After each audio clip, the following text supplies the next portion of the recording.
Hello दोस्तों, स्वागत है आप सभी का हमारे चैनल यूपी एग्ज़ाम क्विज़र में। दोस्तों, आज के वीडियो में हम 9 सितंबर से संबंधित उत्तर प्रदेश के सभी एग्ज़ाम्स के लिए मोस्ट इंपॉर्टेंट करंट अफेयर के क्वेश्चंस को डिस्कस करेंगे और हर एक क्वेश्चन से रिलेटेड आपको फैक्ट भी बताएंगे। और वीडियो के अंत में हम आपसे एक क्वेश्चन भी पूछेंगे जिसका जवाब आपको कमेंट बॉक्स में देना है। और अगर आपको इसकी PDF डाउनलोड करनी है तो इसकी PDF आप हमारे टेलीग्राम ग्रुप से डाउनलोड कर सकते हैं। टेलीग्राम ग्रुप की लिंक आपको वीडियो के डिस्क्रिप्शन में मिल जाएगी। तो चलिए स्टार्ट करते हैं। वीडियो स्टार्ट करने से पहले हम प्रमुख जो अंतर्राष्ट्रीय संगठन हैं उनके मुख्यालय को जो है रिवाइज करेंगे। तो संयुक्त राष्ट्र का मुख्यालय कहाँ पर है, याद रखेंगे न्यूयॉर्क USA में। अंतर्राष्ट्रीय मुद्रा कोष का कहाँ पे है, तो वॉशिंगटन DC USA में। विश्व बैंक वर्ल्ड बैंक का मुख्यालय कहाँ पर है, तो वॉशिंगटन DC USA में। विश्व स्वास्थ्य संगठन यानी कि WHO का कहाँ पे है, तो याद रखेंगे जिनेवा स्विट्जरलैंड में WHO का हेडक्वार्टर है। विश्व व्यापार संगठन का कहाँ पर है, तो जिनेवा स्विट्जरलैंड में विश्व व्यापार संगठन का हेडक्वार्टर है। संयुक्त राष्ट्र शैक्षिक वैज्ञानिक और सांस्कृतिक संगठन यानी कि यूनेस्को का मुख्यालय कहाँ पर है, तो फ्रांस के पेरिस में यूनेस्को का मुख्यालय है। और वहीं पर आप याद रखेंगे कि यूनिसेफ का मुख्यालय कहाँ पर है, तो यूनिसेफ का मुख्यालय है न्यूयॉर्क में। विश्व आर्थिक मंच का कहाँ पे है, तो कोलोग्नी स्विट्जरलैंड। और उत्तर अटलांटिक संधि संगठन का कहाँ पे है, तो ब्रुसेल्स बेल्जियम में इसका मुख्यालय है। ठीक, तो ये सभी मुख्यालय अच्छे से याद रखेंगे, काफ़ी इंपॉर्टेंट है। चलिए अब शुरू करते हैं करंट अफेयर्स का सेशन। तो आज का सेशन शुरू करने से पहले हम कल के क्वेश्चंस का रिवीजन करेंगे। कल का पहला क्वेश्चन है, उत्तर प्रदेश के किस शहर में इंदौर की तर्ज पर बायो CNG प्लांट लगाया जाएगा। इसका जो करेक्ट आंसर है वो है ऑप्शन नंबर डी, गोरखपुर में। अगला क्वेश्चन है, हाल ही में किस राज्य सरकार द्वारा कीट एवं रोग नियंत्रण योजना को मंजूरी दी गई। तो उत्तर प्रदेश सरकार द्वारा जो है इस योजना को मंजूरी दी गई है, कीट एवं रोग नियंत्रण योजना को। दोस्तों, उत्तर प्रदेश करंट अफेयर की लास्ट 8 मंथ की यानी कि जनवरी 2022 से लेकर के अगस्त 2022 तक की अगर आपको PDF ई बुक डाउनलोड करनी है तो इसकी लिंक आपको वीडियो के डिस्क्रिप्शन में मिल जाएगी, वहाँ से आप इस ई बुक को डाउनलोड कर सकते हैं। दोस्तों, अगर इसे डाउनलोड करने में कोई प्रॉब्लम होती है तो साइट पर आपको WhatsApp नंबर और ईमेल मिल जाएगा जिस पर आप कॉन्टैक्ट कर सकते हैं। अगला क्वेश्चन है, उत्तर प्रदेश के किस जिले का भरतौल गांव हर घर RO का पानी पहुंचाने वाला प्रदेश का पहला गांव बना। तो ये जो गांव है भरतौल गांव, ये बरेली का है, याद रखेंगे ऑप्शन नंबर ए इसका करेक्ट होगा। अगला क्वेश्चन है, भारत का पहला नाइट स्काई अभ्यारण्य किस राज्य या केंद्र शासित प्रदेश में खोला जाएगा। तो लद्दाख में ये खोला जाएगा। अगला है, हाल ही में मोहला मानपुर अंबागढ़ चौकी किस राज्य का 29वां जिला बना। तो ये जो जिला है ये छत्तीसगढ़ का 29वां जिला बना है, ऑप्शन नंबर सी इसका करेक्ट होगा। और याद रखेंगे कि छत्तीसगढ़ में हाल ही में कितने 3 नए जिले बनाए गए हैं और कुल मिलाकर के छत्तीसगढ़ में अब 31 जिले हो गए हैं। अगला क्वेश्चन है, केंद्र की प्रमुख योजना पोषण अभियान को लागू करने में शीर्ष राज्य कौन रहे। तो बड़े राज्यों की श्रेणी में महाराष्ट्र, आंध्र प्रदेश और गुजरात ये सभी जो है शीर्ष स्थान पर रहे हैं। अगला क्वेश्चन है, जल्द ही किस राज्य में रोजगार गारंटी योजना शुरू की जाएगी। इसका जो करेक्ट आंसर है वो है ऑप्शन नंबर ए, राजस्थान में शुरू की जाएगी रोजगार गारंटी योजना। अगला क्वेश्चन है, कांग्रेस पार्टी भारत जोड़ो यात्रा के माध्यम से कितने राज्यों तक संचालित करेगी। इसका जो करेक्ट आंसर है वो है ऑप्शन नंबर सी, 12 राज्यों में संचालित की जाएगी भारत जोड़ो यात्रा। किस पार्टी के द्वारा, तो याद रखेंगे कांग्रेस पार्टी के द्वारा। अगला क्वेश्चन है, हाल ही में TV शंकर नारायण का निधन हो गया, ये किस क्षेत्र से संबंधित है। तो ये जो है गायकी से संबंधित थे, ये एक गायक थे, ऑप्शन नंबर ए इसका करेक्ट होगा। तो दोस्तों, ये थे कल के क्वेश्चंस जिसका हमने रिवीजन किया। अब हम शुरू करते हैं आज का सेशन। आज का पहला क्वेश्चन है, भारत का कौन सा राज्य फरवरी 2023 में इंटरनेशनल इत्र फेस्टिवल की, याद रखेंगे इंटरनेशनल इत्र फेस्टिवल की मेजबानी करेगा। इसका जो करेक्ट आंसर है वो है option number C, Uttar Pradesh.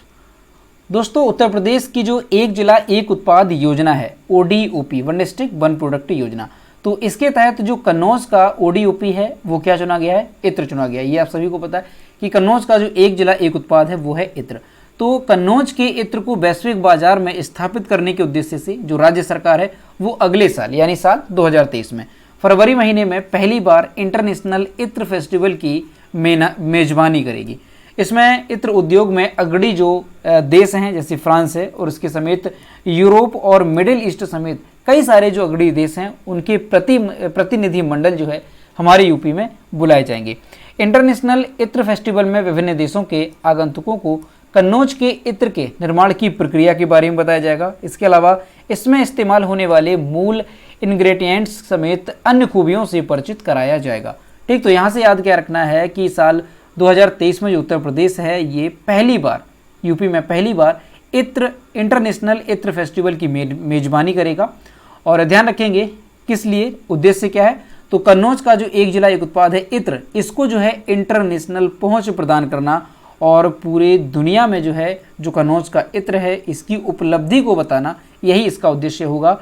और इसी वजह से जो है उत्तर प्रदेश सरकार फरवरी 2023 में इत्र फेस्टिवल की मेजबानी करेगा। तो ये बात यहाँ से आप याद रखेंगे। कौन सा राज्य करेगा, तो यूपी। अगला क्वेश्चन है, हाल ही में बाजरा उत्पादन में उत्तर प्रदेश किस स्थान पर रहा? इसका जो करेक्ट आंसर है वो है ऑप्शन नंबर बी, दूसरे स्थान पर। दोस्तों, हाल ही में उत्तर प्रदेश के एक सरकारी प्रवक्ता के अनुसार ये जानकारी दी गई है कि उत्तर प्रदेश बाजरा के उत्पादन में देश में दूसरे स्थान पर है। वहीं पहले स्थान पर कौन सा राज्य है, तो राजस्थान, ये जो है बाजरा के उत्पादन में पहले स्थान पर रहा। उत्तर प्रदेश में लगभग 50 लाख मीट्रिक टन बाजरा का उत्पादन किया गया और जो कि देश में कुल बाजरा उत्पादन का 19.69% उत्पादन का है। संयुक्त राष्ट्र यानी यूएन ने भारत के प्रस्ताव पर कार्रवाई करते हुए 2023 को अंतर्राष्ट्रीय बाजरा वर्ष घोषित किया है।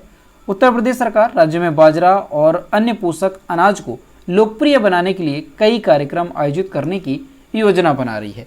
तो यहाँ से आप ध्यान रखेंगे कि जो हमारा उत्तर प्रदेश है ये बाजरा के उत्पादन में देश में दूसरे स्थान पर है और पहले स्थान पर है राजस्थान।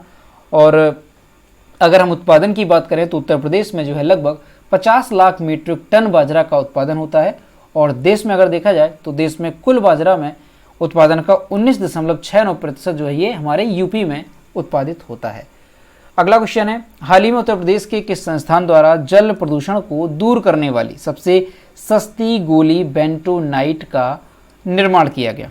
इसका जो करेक्ट आंसर है वो है option number A, IIT BHU के द्वारा। दोस्तों, आईआईटी बीएचयू के स्कूल ऑफ बायोकेमिकल इंजीनियरिंग की एक टीम ने जल प्रदूषण दूर करने की बेहद सस्ती गोली जो है तैयार की है। इस गोली की अगर हम नाम की बात करें तो बेंटोनाइट इस गोली को नाम दिया गया है। दोस्तों, ये जो गोली है ये किसके द्वारा बनाई गई है, तो जो शोधकर्ताओं की टीम है उन्होंने ये बताया कि जलाशयों की तलहटी से निकाली गई मिट्टी, खनिज, चट्टान एवं अन्य तत्वों के मिश्रण से जो है ये गोली तैयार की गई है और ये जल शोधन में बेहद कारगर है। ठीक, तो याद रखेंगे आप, बेंटोनाइट ये गोली है। एग्जाम में क्वेश्चन इस तरह से भी पूछा जा सकता है कि बेंटोनाइट जो गोली तैयार की गई है आईआईटी बीएचयू के द्वारा, तो ये क्या काम करती है, यानी किसके लिए जो है इसका आविष्कार किया गया? तो ध्यान रखेंगे आप, जल प्रदूषण से संबंधित है ये बेंटोनाइट गोली। अगला क्वेश्चन है, अंतर्राष्ट्रीय साक्षरता दिवस कब मनाया जाता है? तो हर साल 8 सितंबर को अंतर्राष्ट्रीय साक्षरता दिवस मनाया जाता है। ऑप्शन नंबर सी इसका करेक्ट होगा। दोस्तों, हर साल 8 सितंबर को अंतर्राष्ट्रीय साक्षरता दिवस मनाया जाता है और ये जो अंतर्राष्ट्रीय साक्षरता दिवस है क्यों मनाया जाता है, उद्देश्य क्या होता है, तो साक्षरता के महत्व के प्रति लोगों को जागरूक करना इसका उद्देश्य है और इसीलिए हर साल अंतर्राष्ट्रीय साक्षरता दिवस मनाया जाता है। यानी कि दोस्तों, किसी भी देश के विकसित होने के लिए, किसी भी देश के विकास को बढ़ाने के लिए सबसे ज़्यादा जरूरी है साक्षर होना। देश के जितने ज़्यादा नागरिक साक्षर होंगे देश उतनी ही तरक्की करेगा, यानी कि उन्नति करेगा। इस साल की अगर हम बात करें कि साक्षरता दिवस की थीम क्या रही साल 2022 की, तो ध्यान रखेंगे आप, ट्रांसफॉर्मिंग लिटरेसी लर्निंग स्पेस, ये साल 2022 की थीम रही इंटरनेशनल साक्षरता दिवस की। ठीक, यूनेस्को ने दोस्तों इसकी जो घोषणा है वो कब की थी, अंतर्राष्ट्रीय साक्षरता दिवस की, तो वो भी ध्यान रखेंगे 7 नवंबर 1965 को अंतर्राष्ट्रीय साक्षरता दिवस मनाने का फैसला लिया गया था और उसके बाद से हर साल 8 सितंबर को जो है कौन सा दिवस मनाया जाता है, तो याद रखेंगे आप, 8 सितंबर को अंतर्राष्ट्रीय साक्षरता दिवस मनाया जाता है। और पहली बार जो अंतर्राष्ट्रीय साक्षरता दिवस है वो कब मनाया गया था, तो 8 सितंबर 1966 को ये मनाया गया था, क्योंकि इसकी जो घोषणा है वो नवंबर महीने में की गई थी और इसके बाद 1966 में जो है पहली बार अंतर्राष्ट्रीय साक्षरता दिवस मनाया गया था। ठीक, तो मोस्ट इंपॉर्टेंट है, कई बार एग्जाम में पूछा जाता है, तो याद रखेंगे अंतर्राष्ट्रीय साक्षरता दिवस कब मनाया जाता है, तो 8 सितंबर को। अगला क्वेश्चन है, हाल ही में प्रधानमंत्री नरेंद्र मोदी ने शिक्षा मंत्रालय की किस योजना का शिक्षक दिवस पर ऐलान किया? इसका जो करेक्ट आंसर है वो है option number B, PM Shri Yojana का। दोस्तों, हाल ही में कैबिनेट ने शिक्षा मंत्रालय की जो योजना है पीएम श्री योजना, इसको मंजूरी दी है। और प्रधानमंत्री नरेंद्र मोदी ने शिक्षक दिवस के अवसर पर मॉडल स्कूल बनाने की एक नई जो पीएम श्री योजना है इसका ऐलान किया था। प्रधानमंत्री ने कहा कि पीएम श्री स्कूलों में शिक्षा प्रदान करने का एक आधुनिक, परिवर्तनकारी और समग्र तरीका होगा। इसमें नवीनतम तकनीकी, स्मार्ट कक्षाएं होंगी, खेल की व्यवस्था होगी, आधुनिक अवसंरचना पर भी विशेष ध्यान दिया जाएगा। यानी दोस्तों ये जो योजना है पीएम श्री योजना, ये किस लिए शुरू की गई, इसका उद्देश्य क्या है? तो देश भर के जो स्कूल हैं उनका कायाकल्प करना इस योजना का उद्देश्य है। और इसके तहत ये इसमें तय किया गया है कि देश भर से लगभग 14,500 से ज़्यादा स्कूलों को कायाकल्प जो है इस योजना के तहत किया जाएगा। अब कायाकल्प की अगर हम बात करें कि क्या इसमें बदलाव किया जाएगा, तो ये जो 14,500 से अधिक स्कूल हैं इनमें पीएम श्री योजना के तहत स्मार्ट कक्षाएं विकसित की जाएंगी, खेलने की आधुनिक यहाँ पर व्यवस्थाएं होंगी और इसके अलावा यहाँ पर जो है तकनीकी को बढ़ावा दिया जाएगा। और दोस्तों इसका लक्ष्य रखा गया है कि साल 2022 से लेकर के 2027 के बीच में जो है 14,500 से अधिक स्कूलों का कायाकल्प किया जाएगा। और इसके तहत जो है एक ब्लॉक में 2 स्कूलों को अपग्रेड किया जाएगा। ठीक, तो ये ध्यान रखेंगे आप पीएम श्री योजना किस उद्देश्य के साथ शुरू की गई है। तो देश के जो स्कूल हैं उनको जो है कायाकल्प करना, उन्हें जो है परिवर्तन करना और उन्हें नई तकनीकी के साथ जोड़ना, तो यही इसका उद्देश्य है पीएम श्री योजना का। और प्रधानमंत्री नरेंद्र मोदी ने शिक्षक दिवस के अवसर पर इसका ऐलान किया। अगला क्वेश्चन है, हाल ही में नासा ने किस ग्रह पर ऑक्सीजन खोजा? इसका जो करेक्ट आंसर है वो है ऑप्शन नंबर ए, मंगल ग्रह पर। दोस्तों नासा के टिफिन बॉक्स के आकार वाला छोटा सा जो उपकरण है वो मंगल ग्रह पर ऑक्सीजन बनाने में कामयाब हो गया। ये जो उपकरण है इसका नाम क्या है? तो मॉक्सी इसका नाम है। और ये जो उपकरण है ये कार्बन डाइऑक्साइड यानी कि CO2 से ऑक्सीजन बना रहा है। 1 घंटे में ये इतनी ऑक्सीजन बना सकता है जितना एक छोटा पेड़ बनाता है। और इसमें ये परीक्षण में जो बात सामने आई है कि इसने हर घंटे प्रति घंटे 6 ग्राम ऑक्सीजन को बनाया है। ठीक, तो ये चीज़ ध्यान रखेंगे, काफ़ी इंपॉर्टेंट है कि नासा के जो मॉक्सी नामक एक उपकरण है उसने मंगल ग्रह पर यानी कि किस ग्रह पर जो है ऑक्सीजन बनाई है। तो याद रखेंगे आप, मंगल ग्रह पर ऑक्सीजन बनाई गई है। ठीक, यहाँ पर आप जो इमेज देख रहे हैं ये मॉक्सी नामक उपकरण है नासा का, यही कार्बन डाइऑक्साइड से ऑक्सीजन बनाने का काम जो है कर रहा है। ठीक, तो ध्यान रखेंगे, हो सकता है इस तरह से भी पूछा जाए क्वेश्चन कि मंगल ग्रह पर जो है किस देश की अंतरिक्ष एजेंसी ने ऑक्सीजन जो है बनाई है। तो ये अमेरिका की अंतरिक्ष एजेंसी है नासा। ठीक, याद रखेंगे आप। दोस्तों मंगल ग्रह की अगर बात करें तो यहाँ से क्वेश्चन बहुत पूछा जाता है कि लाल ग्रह के नाम से जो है किस ग्रह को जाना जाता है। तो मंगल ग्रह को ही जो है लाल ग्रह कहा जाता है। ठीक, ध्यान रखेंगे इस बात को। अगला क्वेश्चन है, हाल ही में इंडिया गेट पर नेताजी सुभाष चंद्र बोस की 28 फीट ऊंची प्रतिमा का अनावरण किसने किया? इसका जो करेक्ट आंसर है वो है ऑप्शन नंबर सी, प्रधानमंत्री नरेंद्र मोदी ने। दोस्तों प्रधानमंत्री नरेंद्र मोदी ने 8 सितंबर को दिल्ली के इंडिया गेट पर नेताजी सुभाष चंद्र बोस की 28 फीट ऊंची प्रतिमा का अनावरण किया। हालांकि दोस्तों इससे पहले प्रधानमंत्री नरेंद्र मोदी ने 23 जनवरी को इंडिया गेट पर नेताजी सुभाष चंद्र बोस के होलोग्राम स्टैच्यू का अनावरण किया था। लेकिन अब जो है 8 सितंबर के दिन उनकी जगह पर जहां पर ये होलोग्राम स्टैच्यू स्थापित की गई थी, तो उसी जगह पर स्थायी प्रतिमा जो है लगाई गई है। किसकी? नेताजी सुभाष चंद्र बोस की, जो कि 28 फीट ऊंची है। कहाँ पे? दिल्ली के इंडिया गेट पर। ठीक, ध्यान रखेंगे। हाल ही में दोस्तों याद होगा आपको, कल के या परसों की वीडियो में आपको बताया था कि दिल्ली का जो राजपथ मार्ग है उसका नाम बदला गया, तो कर्तव्य पथ उसका नाम रखा गया है। और इसका भी उद्घाटन प्रधानमंत्री नरेंद्र मोदी ने 8 सितंबर के दिन किया। देश में लगने वाली नेताजी सुभाष चंद्र बोस की ये सबसे लंबी और सबसे खूबसूरत प्रतिमा है। तो ये भी इंपॉर्टेंट है, ध्यान रखेंगे। अगर पूछा जाए कि देश में कहाँ पर नेताजी सुभाष चंद्र बोस की जो है देश की सबसे लंबी प्रतिमा स्थापित करी गई, तो याद रखेंगे आप, दिल्ली में। कहाँ पे? दिल्ली के इंडिया गेट पर। कितनी ऊंची है? 28 फीट ऊंची ये प्रतिमा है। और ये क्वेश्चन मोस्ट इंपॉर्टेंट रहेगा कि दिल्ली का जो राजपथ मार्ग है उसका नाम हो गया है कर्तव्य पथ। अगला क्वेश्चन है, एशियन गेम्स और कॉमनवेल्थ गेम्स में पदक जीतने वाले पहले भारतीय मुक्केबाज बिरजू शाह का निधन हो गया। उन्होंने किस वर्ष पदक जीते थे? तो साल 1994 में इन्होंने मेडल जीते थे। यहाँ आप इनकी इमेज देख सकते हैं। दोस्तों भारतीय जो मुक्केबाज हैं बिरजू शाह, इनका झारखंड के जमशेदपुर में 48 साल की उम्र में निधन हो गया। इन्होंने साल 1994 के एशियन गेम्स और कॉमनवेल्थ गेम्स में भारत के लिए कांस्य पदक जीते थे। बिरजू की बॉक्सिंग की दुनिया में कई उपलब्धियां हैं। बिरजू शाह का जन्म कब हुआ था? तो 1974 में इनका जन्म हुआ था। वह एशियन गेम्स और कॉमनवेल्थ गेम्स में पदक जीतने वाले पहले भारतीय बॉक्सर थे। तो ये पॉइंट आप अच्छे से याद रखेंगे कि भारत के लिए एशियन गेम्स और कॉमनवेल्थ गेम्स में सबसे पहले पदक किसने जीते? तो ध्यान रखेंगे आप, बॉक्सिंग में सबसे पहले पदक जीते थे बिरजू शाह ने। कब? तो 1994 में। अब दोस्तों इनसे संबंधित अगर हम बात करें बिरजू शाह से कि और कौन कौन से अवार्ड जो इन्होंने जीते हैं, तो इसके अलावा इन्होंने 1993 में एशियन चैंपियनशिप में कांस्य पदक जीता था।